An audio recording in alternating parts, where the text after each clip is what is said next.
करें स्टार्ट। देखो पिछली क्लास में अपन ने रेसिडेंशियल स्टेटस चैप्टर का पार्ट बी स्टार्ट किया था। पार्ट बी क्या बोलता है कि किसी भी एक पर्सन को आप 3 अलग अलग कैटेगरी में डाल के उसकी टोटल इनकम आपको कैलकुलेट करना है। मतलब टॉपिक का नाम क्या था? Computation of total income on the basis of residential status. ठीक है, तो यहां पर किसी की भी रेसिडेंशियल स्टेटस 3 टाइप की हो सकती है। या तो वो क्या हो सकता है? ओआर हो सकता है, या फिर एनओआर हो सकता है, या फिर क्या हो सकता है? एनआर हो सकता है। तो पहले नंबर पे अपन देखा था कि कोई भी इनकम अगर इंडिया में रिसीव हो रही है तो क्या होगा? तीनों केस में टैक्सेबल होगा। सेकेंड, अगर कोई भी इनकम इंडिया में क्या हो रही है? एक्रू हो रही है, तो ये भी तीनों केस में टैक्सेबल होगा। लेकिन एक्रू कौन कौन सी हो रही है इसके लिए हमने क्या देखा था? List number 1। थर्ड, अगर कोई बिजनेस जो है वो कहां चल रहा है? इंडिया के बाहर चल रहा है, तो ऐसे बिजनेस के लिए हमने क्या किया था? उसका कंट्रोल एंड मैनेजमेंट देखा था। उसका कंट्रोल मैनेजमेंट इंडिया में है तो 2 में टैक्सेबल होगा, 1 में नहीं होगा। और कंट्रोल एंड मैनेजमेंट इंडिया के बाहर है तो 1 में टैक्सेबल होगा, 2 में टैक्सेबल नहीं होगा। ये अपन ने देखा था। उसके बाद चौथे नंबर पे मैंने क्या लिखा था? एग्जेम्प्ट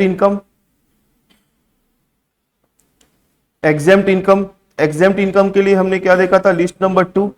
ऐसी इनकम जिसके ऊपर गवर्नमेंट टैक्स नहीं लेती है तो वो क्या होगा? किसी में भी नहीं आएगा। फिर उसके बाद 5वें नंबर पर अपन ने देखा था पास्ट अनटैक्स्ड वाला पॉइंट था। एक तो past untaxed foreign income brought to India during the previous year वाला है ना, तो ये भी किसी में भी नहीं आता है। अब पॉइंट नंबर 6 जो है वो ऐसा पॉइंट है जो ऊपर 5 में कवर नहीं हो रहा है। 1 2 3 4 5, ये पांचों पॉइंट में अगर कोई कवर नहीं हो रहा है तो उसको अपन कौन से नंबर पे पॉइंट में लेंगे? अदर जो है वो यहां लेंगे, यहां नहीं लेंगे। फिर ऐसा करने के बाद अपन टोटल मार देंगे तो हमारी टोटल इनकम आ जाएगी। बस क्वेश्चन में इतना ही काम करना रहता है। ठीक है, लिस्ट नंबर 1 क्या बोलता था? लिस्ट नंबर 1 बोलता था एक्रूड इन इंडिया के बारे में कि आपका अगर बिजनेस इंडिया में चल रहा है तो उससे होने वाली इनकम क्या होगी? Accrued in India. दूसरा, आपकी एसेट प्रॉपर्टी या इन्वेस्टमेंट इंडिया में है तो उससे होने वाली इनकम को भी एक्रूड इन इंडिया मानेंगे। तीसरा नंबर क्या था? सैलरी या पेंशन। तो सैलरी या पेंशन के लिए देखते गवर्नमेंट एम्प्लॉय है कि अदर। गवर्नमेंट एम्प्लॉय होगा तो पूरी दुनिया में कहीं पे भी काम करेगा, ऑलवेज उसकी जो सैलरी होगी एक्रूड इन इंडिया मानेंगे। और अगर अदर देन गवर्नमेंट होगा तो वो सर्विस अगर इंडिया में दे रहा है तभी उसकी सैलरी या पेंशन को क्या मानेंगे? एक्रूड इन इंडिया मानेंगे। फिर उसके बाद अपन देखे थे इंटरेस्ट ऑन लोन, रॉयल्टी और फीस फॉर टेक्निकल सर्विसेज। ये जो चीजें थी ये तीनों के लिए एक ही रूल लगता है, इंटरेस्ट ऑन लोन, रॉयल्टी और फीस फॉर टेक्निकल सर्विसेज। देखेंगे गवर्नमेंट से मिल रहा है कि रेसिडेंट या नॉन रेसिडेंट से मिल रहा है।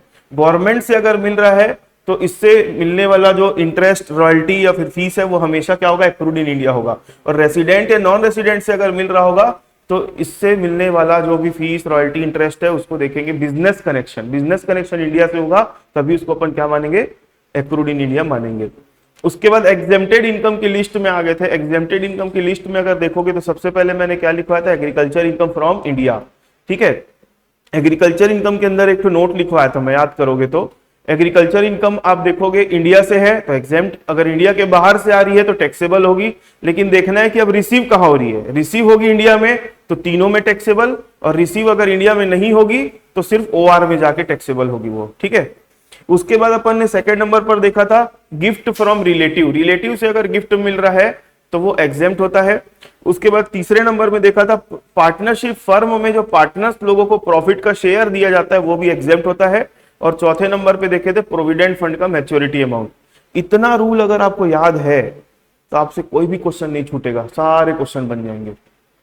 ठीक है, और आप लोग को मैं जो कल की क्लास में लिखवाया भी था और इसके पहले की क्लास में कंप्यूटर से टाइप किया हुआ भी नोट्स भेज चुका हूं। ठीक है, तो नोट्स की औकात उतनी ही है। आपसे क्वेश्चन जब बनना चालू हो जाएंगे ना तो फिर नोट्स का काम खत्म हो जाएगा। लेकिन नोट कितना याद रखोगे आप चीजों को?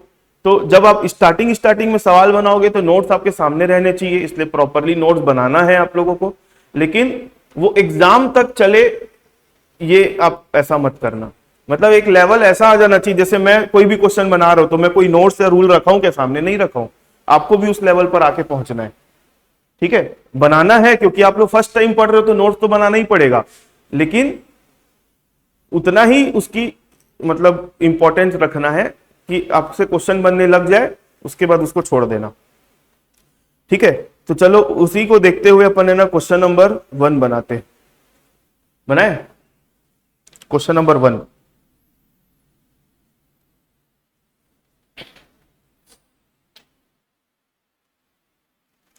The following are the incomes of Shri Ram Prasad for the previous year 24-25।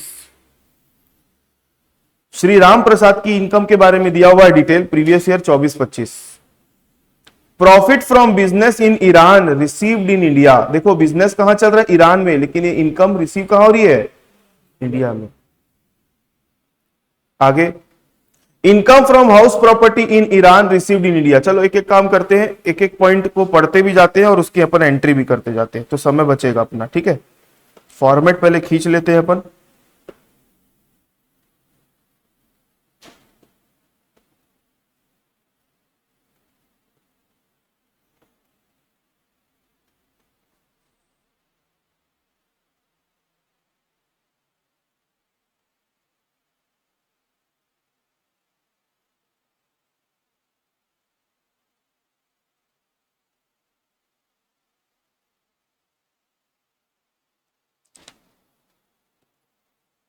Question में क्या पूछा है हमारे से, क्वेश्चन में क्या करने बोले, कंप्यूट श्री राम प्रसाद क्या निकालने बोल रहे हैं, ग्रॉस टोटल इनकम। तो आपको भी हेडिंग में वो लिखना पड़ेगा, computation of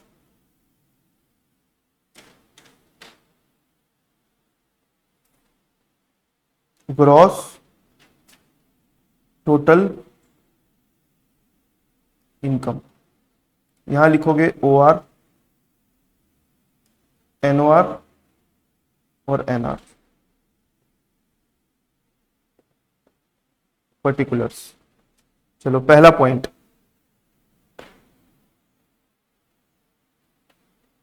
serial number. Point number 1 क्या बोलता है, पहला नंबर का point, profit from business in Iran. Business चल रहा है ईरान में। ठीक है, अभी मैंने आप लोगों को बताया था तीसरे नंबर के पॉइंट में, जो बिजनेस इनकम के जो बिजनेस है वो इंडिया के बाहर चल रहा है, तो उसका कंट्रोल मैनेजमेंट देखते हैं।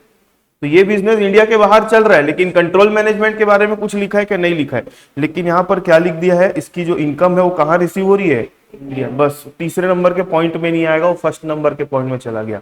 कितना रुपए लोगे, 5,000, तीनों में लोगे, क्योंकि कोई भी इनकम अगर रिसीव होती है इंडिया में तो उसको तीनों में लेते। तो आप लोग जो पॉइंट है ना उसको एज इट इज लिखोगे। मैं 1-2 पॉइंट लिख देता हूं, फिर आप लोग बाकी का लिखना। Profit from business in Iran received in India, कितना रुपए है, 5,000। तो 5,000 5,000 5,000 हो गया। अंदर वाले पॉइंट में अमाउंट मत डालना ना, अमाउंट इधर डलेगा। Second,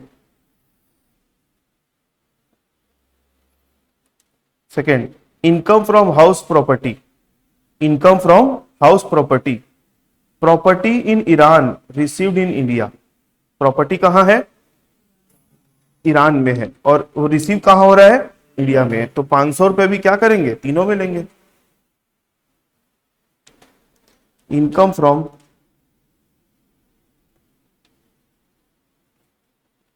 house property,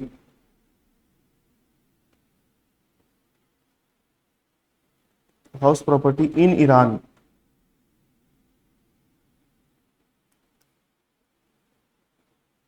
received in India, 500 रुपए, 500 रुपए, 500 रुपए। अगर मान लो इंडिया में रिसीव नहीं हुआ ऐसा लिखा रहता तो वो सिर्फ अदर वाले पॉइंट में लेते अपन उसको, है ना। Third, income from house property in Pakistan deposited in a bank there, वहीं के वहीं बैंक में जमा करा दिए। बैंक में जमा कराना मतलब रिसीव करना होता है। ठीक है, तो हम क्या करेंगे, 1,000 रुपए को मतलब deposited in a bank there मतलब रिसीव्ड आउटसाइड इंडिया है ये। तो पॉइंट को एज इट इज लिखोगे। अमाउंट कितनी थी, 1000 थी, 1000 OR में लोगे, ये दोनों में नहीं लोगे, अदर के हिसाब से। समझ में आया अनुमेश? फोर्थ, किसी को कहीं पे भी कोई भी डाउट होगा निसंकोच पूछ लेना, ठीक है। प्रॉफिट ऑफ बिजनेस स्टेब्लिश्ड इन पाकिस्तान, ये ना मेरे को क्या है, क्वेश्चन है ना पहले के बने हुए। अब मेरे को बार बार पाकिस्तान बोलने का मन नहीं करता क्योंकि इस टाइप का माहौल बना हुआ है इस वजह से, लेकिन अब क्वेश्चंस जो है ना पहले के हैं, पास्ट ईयर के क्वेश्चंस है, तो उसमें ये सब नाम था, ठीक है, इसलिए बोलना पड़ रहा है। बाकी कॉन्सेप्ट के ऊपर ध्यान दो, इमोशनल नहीं होना है अपने को। Profit of business established in Pakistan deposited in a bank there ₹20,000, out of ₹20,000 sum of ₹10,000 brought into India लिखा है। क्या बोलना चाह रहा है, एक ऐसा बिजनेस है जो पाकिस्तान में चल रहा है, उससे हमको प्रॉफिट कितना हुआ, 20,000 का, ठीक है। उस 20,000 में से 10,000 रुपए को इंडिया लेकर आया गया, मतलब रिसीव पहले कर चुके हैं वहां पे पाकिस्तान में, बाद में उसको इंडिया लेके आ रहे हैं। तो इंडिया लेके आने वाला जो पॉइंट लिखा रहता है ना, ब्रॉट या रेमिटेड, इसका कुछ नहीं करते, लिख लो कभी भी क्वेश्चन में ब्रॉट या रेमिटेड ये लिखा रहेगा। ब्रॉट का मतलब होता है हिंदी में लाना, और रेमिटेड का मतलब होता है भेजना। इसका कुछ नहीं करना है।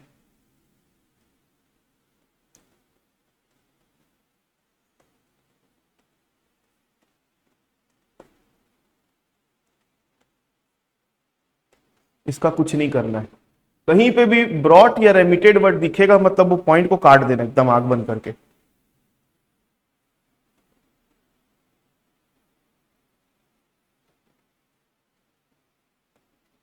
ठीक है, चलो तो मैंने भी काट दिया। ब्रैकेट के अंदर क्या लिखा था, 20,000 में से 10,000 इंडिया में लाया गया, भेजा, मतलब ब्रॉट लिखा। अब इसको काट दिया, वापस से इस पॉइंट को पढ़ो। Profit from business established in Pakistan deposited in a bank there 20,000, this business is controlled from India. Anumesh भैया बताओ क्या करेंगे इसका। OR और NOR में जाएगा क्योंकि कंट्रोल इंडिया में था। तो same as it is point लिखोगे आप जो था, फोर्थ नंबर डाल के। अमाउंट कितनी आएगी, 20,000, लास्ट वाले में नहीं आया। क्लियर है, ये भी हो गया। E number, accrued in India but received in England. Jhansi बताओ क्या होगा। Accrued in India but received in England. Accrue India में हुआ है लेकिन रिसीव नहीं हो रहा है इंडिया में। कितना रुपए, 2,000 रुपए। किस में लेंगे, कि तीनों में लेंगे, क्यों?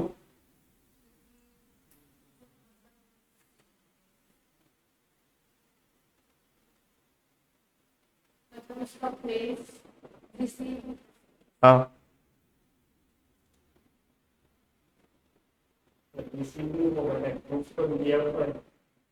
इंडिया में रिसीव नहीं हुआ कोई दिक्कत नहीं, एक्रू तो इंडिया में हो गया ना, लिखा है साफ साफ एक्रूड इन इंडिया, ठीक है। तब एक्रूड इन इंडिया बोल दिया तो अपन को उसको लेना है, भले रिसीव ना हो तो चलेगा।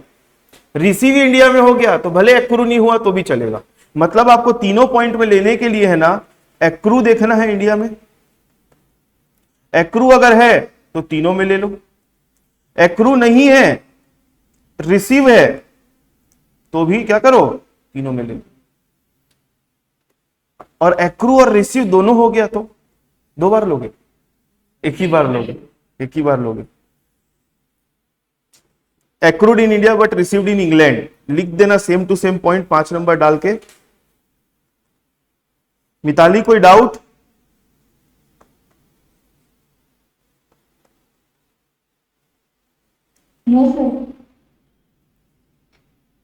चलो 5 के बाद अब 6 नंबर में आ जाओ। तो 6 नंबर का पॉइंट मिताली ही बताएगी अब क्या होगा। प्रॉफिट अर्न फ्रॉम बिजनेस इन कानपुर 6,000 रुपए। क्या करेंगे मिताली इसका?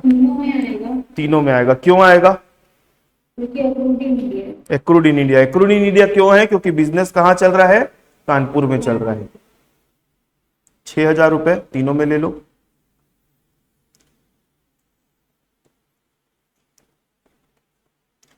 अच्छा, ये चैप्टर का कल लास्ट डे रहेगा ना? ये चैप्टर खत्म हो जाएगा, रेसिडेंशियल स्टेटस। इसके बाद में परसों से मैं एक नया चैप्टर स्टार्ट कर दूंगा। तो आप लोगों के अगर कोई फ्रेंड है जो वेट कर रहे होंगे या जिनको लग रहा होगा ज्वाइन करना चाहिए, आप उनको इन्फॉर्म कर देना। ठीक है, बस एक पहला वाला जो होता है वीडियो बेसिक कॉन्सेप्ट वाला, वो बस देख के आना पड़ेगा उसको। ठीक है, पहला वाला जो वीडियो है बस वही देख के आना पड़ेगा। बाकी अगर होगा ऐसा कोई तो आप इन्फॉर्म कर देना। परसों से नया चैप्टर चालू होगा। 7वां नंबर का पॉइंट, वैष्णवी आप बताओगे अब। Income from agriculture in England, it is all spent on education of children in London, ₹5,000। Agriculture income है इंग्लैंड से, वो पूरा पैसा वहीं खर्चा कर डाला लंदन में, तो क्या करेंगे? हाँ, तो खर्चा कर दिया, उसका क्या करेंगे? अपने को सबसे पहले खर्चे से कोई मतलब नहीं है, चाहे इंडिया में करे खर्चा चाहे कहीं पे। एग्रीकल्चर इनकम अगर इंडिया से होती तो एग्जेम्प्ट है, ये इंडिया से बाहर है तो ठीक है, ये टैक्सेबल है।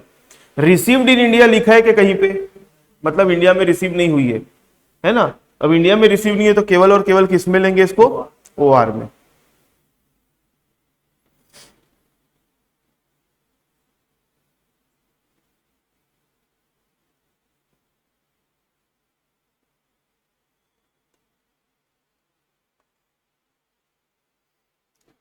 ओआर में कितना अमाउंट था? 5,000 था ना?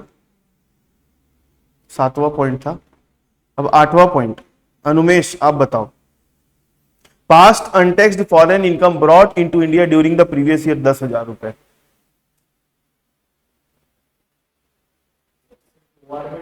एक बार रूल पढ़ो।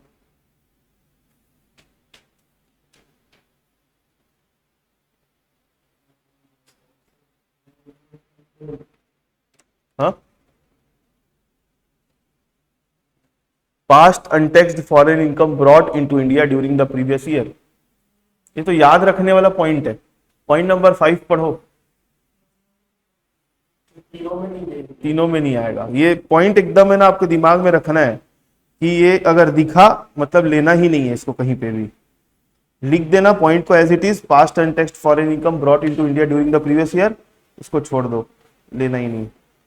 फिर हम क्या करेंगे, इसका टोटल मार देंगे। कितना आएगा? पहले वाले का कितना है, इसको यहां पर जो कैलकुलेट कर रहे हो ना हेडिंग में वही लिखना है यहाँ पे ना, ग्रॉस टोटल इनकम 39,500। दूसरे वाले का कितना है? 40,000, 26,000। ठीक है, अच्छा अब यहां पे हमारा सवाल खत्म नहीं होता है। अगर आप इतना बना के आ गए, आंसर भी आ जाएगा तो भी 15 में 15 नहीं दिया जाए। अब आपको क्या करना पड़ेगा, जिसके जो करके आपको नंबर थोड़ा सा ज्यादा मिल जाए, आपको हर पॉइंट से रिलेटेड नोट्स लिखने पड़ेंगे कि क्यों आपने उसको तीनों में लिया है, क्यों आपने उसको कहीं पे नहीं लिया है, क्यों आपने उसको सिर्फ ओआर में लिया है, इसलिए ये बताना पड़ेगा आप लोगों को। तो आप लोगों को है ना यहाँ पे नोट लिखना है, नोट। मैं एक दो नोट लिख के बता दे रहा हूं आप लोगों को। ठीक है, देखो 8 पॉइंट का 8 नोट। ठीक है, इनकम टैक्स जो सब्जेक्ट है वो कोई अकाउंट्स नहीं है, समझना मेरी बात को। तो आपका क्वेश्चन का सॉल्यूशन छोटा छोटा बनेगा। क्वेश्चन की लेंथ, सॉल्यूशन की लेंथ क्या चीज बढ़ाएगी मालूम है? नोट्स। एक चैप्टर आएगा कैपिटल गेन, 5 लाइन में 6 लाइन में क्वेश्चन खत्म हो जाता है। अब क्या उसका 15 नंबर देगा सामने वाला? नहीं, लेकिन वो 6 लाइन का क्वेश्चन सॉल्व करने के लिए कम से कम आपको 1 पेज के रूल याद रखने पड़ेंगे, तब बनता है वो। तो आपको पूरा जो जो रूल आपने अप्लाई किया है वो पूरा लिखना पड़ता है। चाहे वो कोई भी चैप्टर हो इनकम टैक्स का, आपको नोट्स जरूर लिखना है, तब आपका नंबर कहीं पे जाके बढ़ेगा। तो note number 1, note number 1 point number 1 से रिलेटेड है ना? आपको एक चीज और अच्छी कर लेनी चाहिए यहाँ पे, अगर आप लोग मेरे को 1 मिनट समय दो तो मैं अभी करके बता रहा हूं यहाँ पे आप लोगों को, जिससे आपका प्रेजेंटेशन और इंप्रूव हो जाएगा। अच्छा 1 मिनट रुकना, हर पॉइंट के आगे एक नोट का रेफरेंस दे देंगे अपन। यहां पर एक कॉलम बना देते हैं अपन,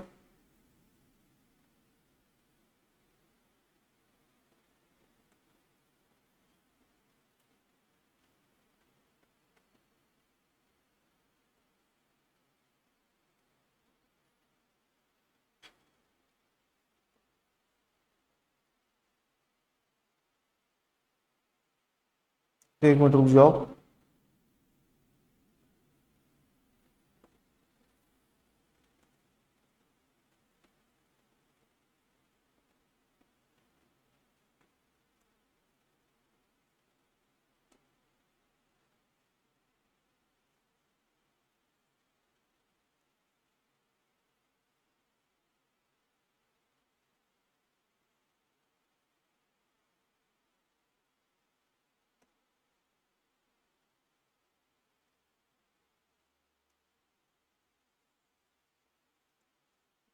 यहां पर एक छोटा सा कॉलम और बना देना, यहां लिख देना नोट्स। ठीक है, नोट नंबर 1 दे देना। क्लियर है? अब जो भी आप नंबरिंग चला रहे हो वैसा लिख देना, नोट नंबर 1। अब यहाँ पे नोट में लिख देना। पहला पॉइंट क्या था, लिखो पढ़ो। Profit from business in India, profit from business in Iran received in India. तो यहाँ लिखोगे, जो क्वेश्चन का पॉइंट है उसको इन्वर्टेड कॉमा में लिखना, profit from business in Iran received in India. ये लिख दिए। तो बस इसके नीचे आप अपना जो रीजन है, रीजन वो लिख देना, since any income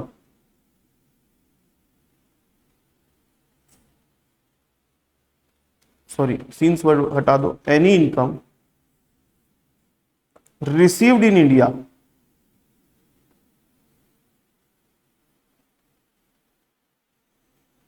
is taxable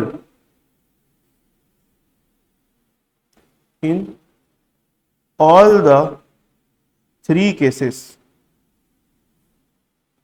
that is OR, NOR and NR। ठीक है, ऐसा लिखना है बस, और ज्यादा कुछ ताम झाम लिखना नहीं है। Any income received in India, received in India explain करके लिखना, क्योंकि वो इंडिया में रिसीव हुई है इसलिए तीनों केस में टैक्सेबल होगा। सेकेंड,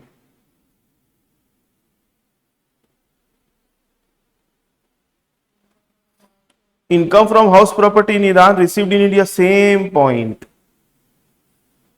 कुछ चेंज नहीं होगा, क्योंकि प्रॉपर्टी कहां थी, ईरान में थी, लेकिन उनकी इनकम रिसीव कहां हो रही है, इंडिया में। Same point, copy paste. Third number का पॉइंट क्या था, क्वेश्चन से देख लो। Income from house property in Iran received in India, ये तो income from house property in Pakistan deposited in a bank there. मतलब पहले तो वो पॉइंट को कॉपी करोगे, प्रॉपर्टी इंडिया में थी क्या, नहीं।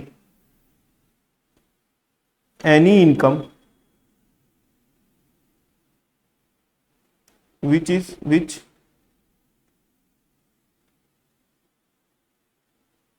is neither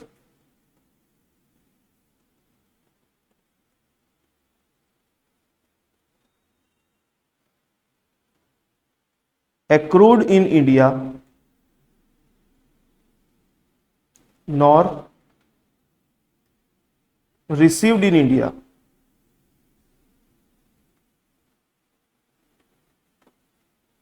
is taxable only in case of OR। कोई भी आय ना तो भारत में प्राप्त हुई है, ना ही भारत में उपार्जित हुई है, एक्रूड मतलब उपार्जित, ऐसी इनकम को केवल साधारण निवासी की दशा में कर योग्य किया जाता है।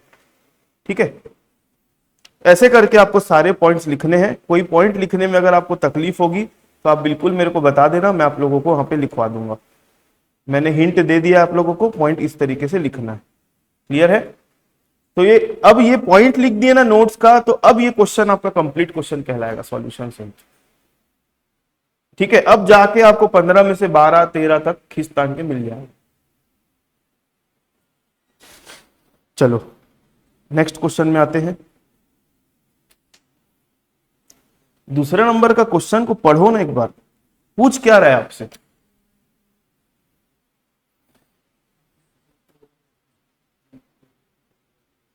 बोलना क्या चाह, अंदर के पॉइंट को मत पढ़ो, ऊपर की हेडिंग बस को पढ़ो। डिस्कस द एसेसिबिलिटी लिखा है,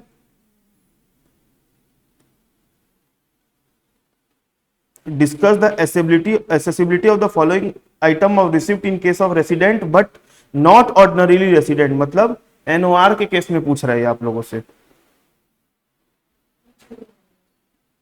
इसमें कंप्यूट ग्रॉस टोटल इनकम पूछा क्या हमसे?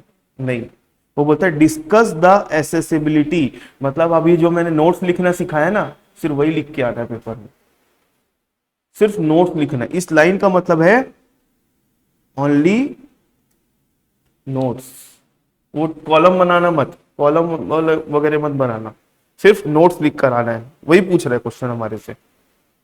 ठीक है, तो ये आप लोग डू बाय योर सेल्फ। ये पेपर में क्वेश्चन आज तक आया नहीं है, लेकिन बोल नहीं सकते आएगा कि नहीं आएगा। हाँ,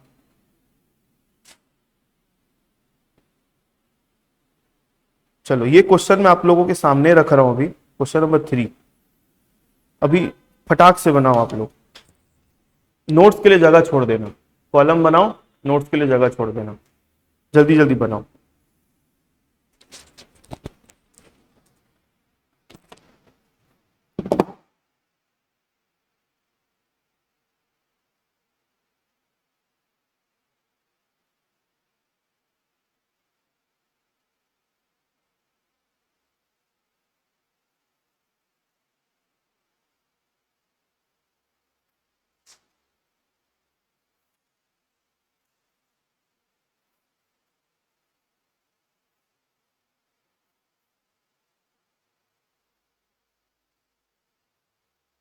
आजकल इसकी शादी है ना, काटते थे तो याद भी दिलाते हैं, आज शादी आ गया।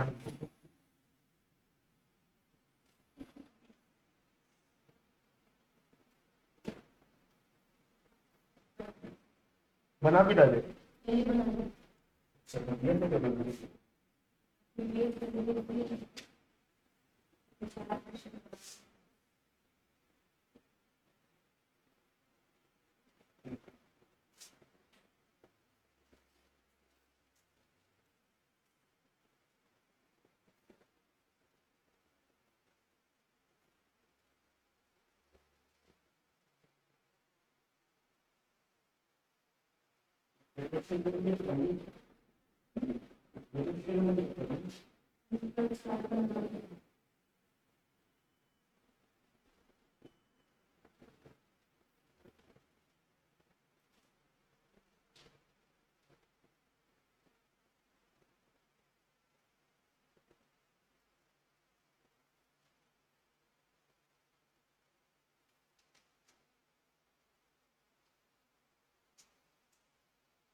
फिफ्थ नंबर का पॉइंट बताऊं, income earn and received in Bangladesh. Earn मतलब एक्रूड, अर्न का मतलब होता है एक्रूड। एक्रूड भी इंडिया में नहीं हुई ना, रिसीव इंडिया में हो रही है, तो अदर में जाएगा। अदर मतलब ओआर में जाएगा।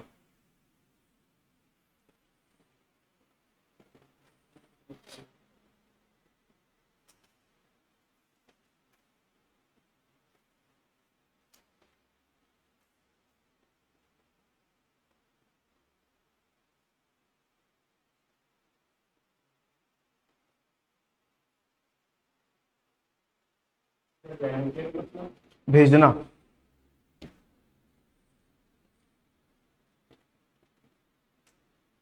रेमिटेड का मतलब होता है भेजना।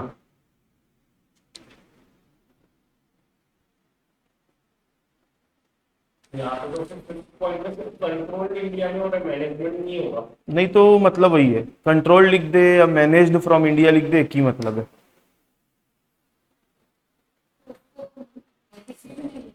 नहीं नहीं, क्या लिखा एक बार पढ़ लो। Income from business in Sri Lanka, India के बाहर चल रहा है बिजनेस। कंट्रोल्ड फ्रॉम इंडिया, तो दो में जाएगा। वो थर्ड का पहला पॉइंट, कंट्रोल्ड फ्रॉम इंडिया लिखा है ना, तो दो में जाएगा।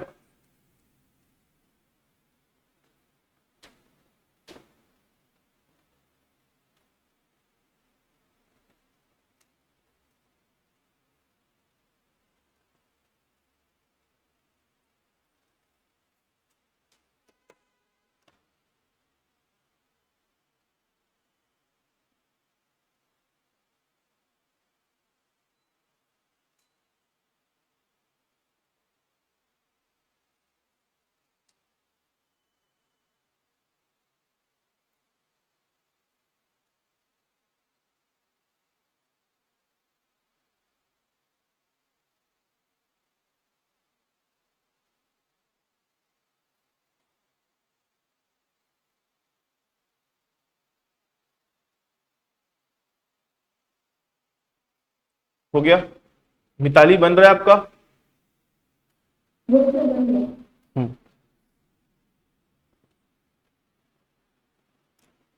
जल्दी जल्दी टोटल मारो, बताओ आंसर आया कि नहीं। हाँ,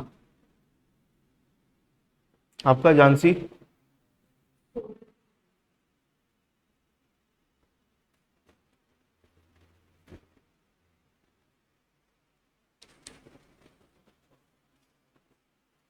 आगे आपका भी ठीक।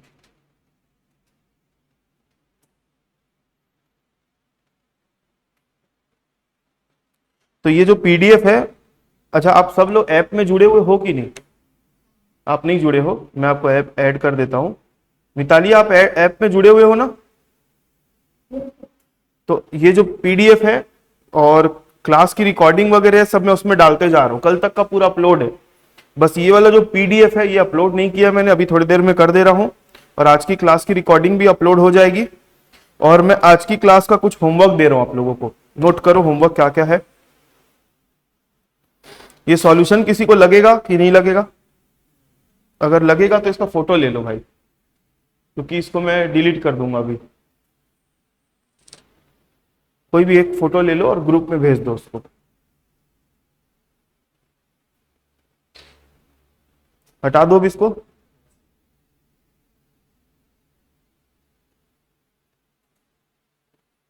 क्वेश्चन नंबर हमारा 1 2 तो मैंने आप लोगों को ट्राई करने के लिए बोला है, ठीक है। क्वेश्चन नंबर 3 आप लोगों का बन गया। क्वेश्चन नंबर 4 आप लोगों का होमवर्क रहेगा। क्वेश्चन नंबर 5 आप लोगों का होमवर्क रहेगा। अच्छा क्वेश्चन नंबर 5 एक मिनट देखो, पढ़ो क्या लिखा है। सिर्फ ऊपर की लाइन पढ़ना। Mister Prasad has furnish the following particulars for the previous year 24-25। Compute his gross total income if he is non resident. मतलब O R N O R वाली बात ही नहीं हो रही, केवल यहां पर क्या बोल दिया ये। मतलब आप क्वेश्चन जब सॉल्व करोगे ना, तो 3 कॉलम मत बनाना अमाउंट का, सिर्फ लास्ट वाला एन आर वाला बस बनाना कॉलम, ठीक है। एक ही कॉलम बस बनाना, एक ही ठोक आंसर आएगा आपका। तो क्वेश्चन नंबर 5वां होमवर्क रहेगा। क्वेश्चन नंबर 6 आप लोगों का होमवर्क रहेगा। कितने क्वेश्चन हो गए होमवर्क के। तीन ना, दो और दे देता हूँ। क्वेश्चन नंबर 7 आप लोगों का होमवर्क रहेगा और क्वेश्चन नंबर 8 आप लोगों का होमवर्क रहेगा। ठीक है, कल की क्लास में और मिलेगा होमवर्क। और अभी अपन एक क्वेश्चन बनाएंगे।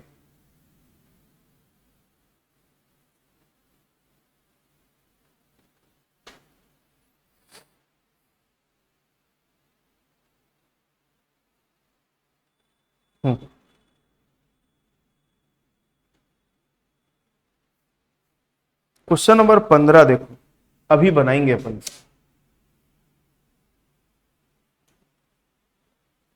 क्वेश्चन नंबर 15 करें start. Mister Darshan earns the following income for the financial year 24-25। Profit earned from business in Paris which is controlled from India, half of the profit being received in India, 1,60,000 रुपए। ये point को अगर आपने solve कर दिया तो अभी 101 रुपए आप लोगों को इनाम।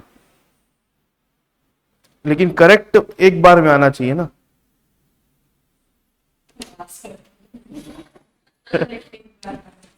पहला पॉइंट अगर किसी ने करेक्ट बना दिया तो उसको भी 101 रुपए इनाम।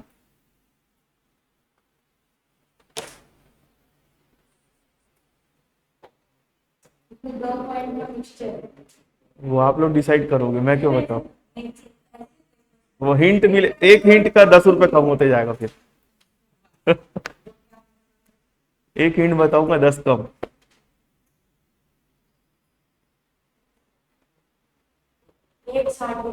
हाँ,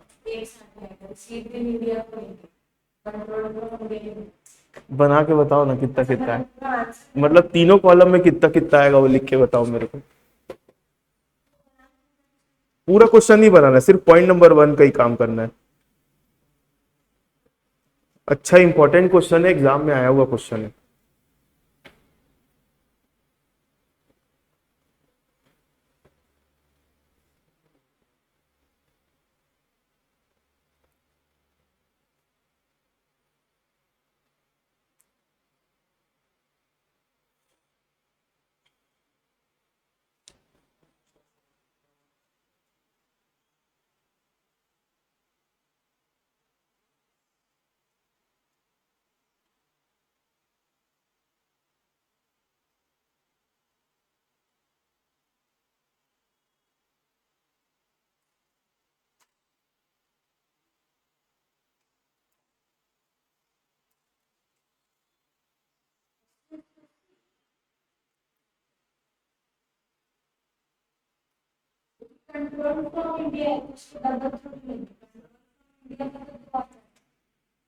कितना है आपका? 160, 160, 80।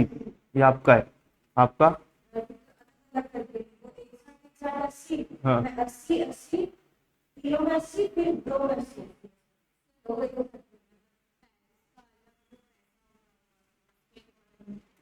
आप जो लिखे उसका कारण बताओ।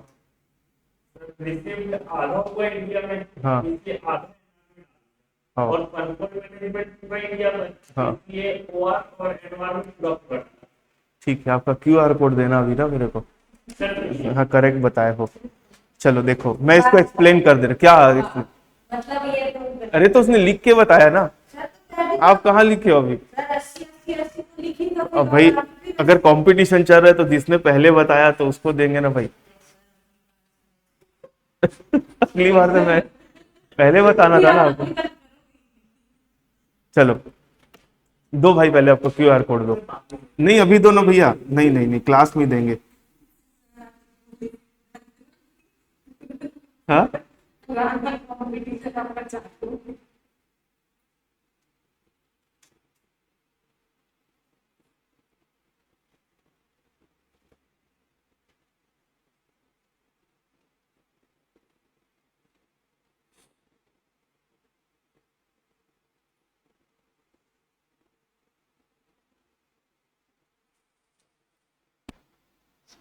अनुमेश अग्रवाल, इस सेशन का पहला इनाम। इस सेशन का पहला इनाम। हाँ हाँ, दूसरे ही दिन। चलो, अरे मेरे को एक तो वो मिला। आप लोगों को गूगल पे में अभी तक कितना कैशबैक मिल चुका है? नहीं मिला है। मेरे को कितना कैशबैक मिला है बताऊं? आप मानोगे नहीं लेकिन बता देता हूं, 1410 रुपये मिल चुका है आज तक। एक बार है ना अपनी बहन के अकाउंट में 30,000 रुपये मैंने ट्रांसफर किए, तुरंत 960 रुपये मेरे को कैशबैक आया। एकदम खुश। अभी नहीं, 2021 या 22 की बात है। और अब तो कैशबैक देना बंद कर दिया है, अब तो इधर उधर के ऑफर देते रहता है। लेकिन जब कैशबैक दे रहा था ना तो 960 रुपये मेरे को एक बार में मिला है, वन टाइम में, और टोटल 1410 मिला है। तो 1410 माइनस 960, तो बाकी का 450, कभी 10, कभी 20, कभी 10, कभी 20 करके मिला है। अब तो बंद कर दिया देना। चलो ये पॉइंट एक्सप्लेन करता हूं आप लोगों को। देखो, mister Darshan earns the following income during the financial year 24-25। Profit earned from business in Paris, which is controlled from India. Half of the profit being received in India, 1,60,000। मतलब बोल रहा है कि बिजनेस कहां चल रहा है? पेरिस में। कंट्रोल कहां से होता है? इंडिया में। और इसका आधा प्रॉफिट क्या हो रहा है? इंडिया में रिसीव हो रहा है। तो इसको अपन थोड़ा सा तोड़ के पढ़ेंगे। देखो, टोटल प्रॉफिट कितना हुआ? 1,60,000। 1,60,000 का प्रॉफिट हुआ, उसका आधा इंडिया में रिसीव हुआ है। तो 1,60,000 का आधा कितना होता है? 80 होता है। और बाकी आधा इंडिया में रिसीव हुआ है क्या? नहीं हुआ है। भाई जो बात नहीं लिखी है लेकिन उसको पढ़ना तो पड़ेगा ना। तो जो रिसीव हो चुका है, अब क्योंकि कोई इनकम इंडिया में रिसीव होती है तो ओआर, एनओआर और एनआर तीनों में जाएगी कि नहीं जाएगी बताओ? जो इनकम इंडिया में रिसीव तीनों में लेते हैं। और जो इनकम इंडिया में रिसीव नहीं है, लेकिन ये कैसे बिजनेस की इनकम है? ये एक ऐसे बिजनेस की इनकम है जो इंडिया के बाहर चल रहा है लेकिन कंट्रोल इंडिया से। तो ये पॉइंट नंबर 3 के फर्स्ट में जा रहा है। तो इसलिए इसको किस में लेंगे? ओआर में लेंगे और एनओआर में लेंगे, एनआर में नहीं लेंगे। तो अब इसको अगर मैं लिख के देखूं तो 80,000, 80,000 और 80,000, पहला वाला तीनों में जाएगा और दूसरा वाला केवल किस में जाएगा? 2 में जाएगा, 80 और 80। तो ऐसे अलग अलग करके नहीं दिखाना है, इसका टोटल आपको वहां पे अपने आंसर में लिखना है। तो 1,60,000, 1,60,000 और 80,000, ये करेक्ट आंसर है। समझ में आई बात? ये करेक्ट आंसर, इसको नोट कर लो आप लोग। क्वेश्चन नंबर 15 का पॉइंट नंबर 2 का एक्सप्लेनेशन है ये।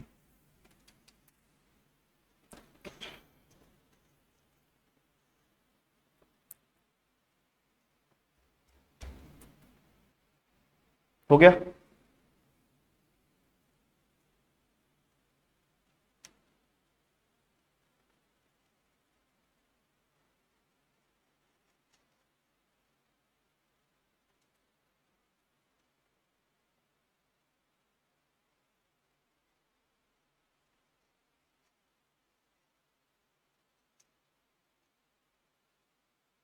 हो गया? चलो, तो क्वेश्चन नंबर 15 का पॉइंट नंबर 1 क्लियर है। नेक्स्ट में आ जाओ। Income from pension from former employ. Former मतलब पास्ट एम्प्लॉयर। फॉर्मर मतलब यहां पर है ना बच्चे लोग, फॉर्मर वर्ड का मतलब कभी कभी नहीं समझते। पास्ट होता है इसका मतलब प्रीवियस एम्प्लॉयर, पहले जहां काम करता था वो। पेंशन मतलब नौकरी छूट गई अब इसकी। Income from pension from farmer employer in India, पहले जहां काम करता था वो इंडिया में काम करता था तो वहां उसका एम्प्लॉयर था, पेंशन वो दे रहा है, लेकिन ये पेंशन उसको रिसीव कहां हो रही है? यूएसए में। तो काम तो इंडिया में किया था, तो ये इनकम इंडिया से जनरेट होकर उसको कहां मिल रही है? यूएसए में। तो ये एक्रूड इन इंडिया होगी। ये क्या होगी? Accrued India. तीनों में लेंगे। Income from agriculture in Pakistan brought to India. Brought, received in India नहीं बोल रहे, ब्रॉट टू बोल रहे। मैं बोला था ब्रॉट या रेमिटेड वर्ड दिया रहेगा तो उसका क्या करना है? कुछ नहीं करना है, तो इसको काट देना है आप लोग। अब बताओ क्या करेंगे? Jhansi, income from agriculture in Pakistan brought to India लिखा, लेकिन मैंने उसको काट दिया 40,000 रुपए। दोनों में लेंगे।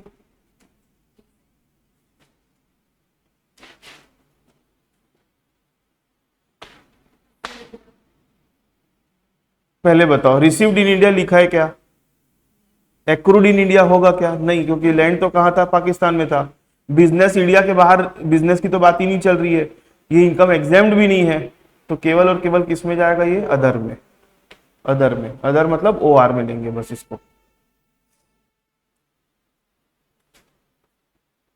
Income from property in UK, UK मतलब United Kingdom, and received there, OR में जाएगा। अब ये मतलब अदर के हिसाब से OR में बस लेंगे। Past untaxed foreign income brought to India during the previous year, इसका क्या करेंगे, किसी में नहीं लेंगे। Gift in foreign currency from relative received in India, Mitali इस पॉइंट का क्या करेंगे बताओ। Gift in foreign currency from relative in India 80,000। हाँ, गिफ्ट किससे मिल रहा है, रिलेटिव से मिल रहा है, तो ये एग्जेम्प्ट होता है, इसको नहीं लेना है कहीं पे भी। ठीक है, तो ये क्वेश्चन भी आप लोगों का बन गया, क्वेश्चन नंबर 15। तो ऐसे ही सिमिलर क्वेश्चन आते जाएंगे, बनाते जाना है, आते जाएंगे, बनाते जाना है। कुछ कुछ पॉइंट में कंफ्यूजन होगा। कैसे पॉइंट में कंफ्यूजन होगा मालूम है, जो पहला नंबर का पॉइंट है ना, वैसे पॉइंट में कंफ्यूजन होगा। ठीक है, तो उससे अपने को क्लियर करके चलना है। मेरे तो और क्वेश्चन होमवर्क देने का मन कर रहा है, दे दूं क्या, और टोटल 10 क्वेश्चन कर देता हूं 5 के बदले, क्योंकि प्रैक्टिस करोगे तो उतना अच्छा है आप लोगों के लिए। क्वेश्चन नंबर 16 होमवर्क रख लो।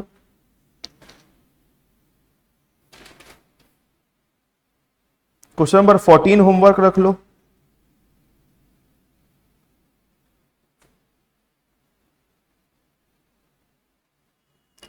क्वेश्चन नंबर 13 होमवर्क रख लो।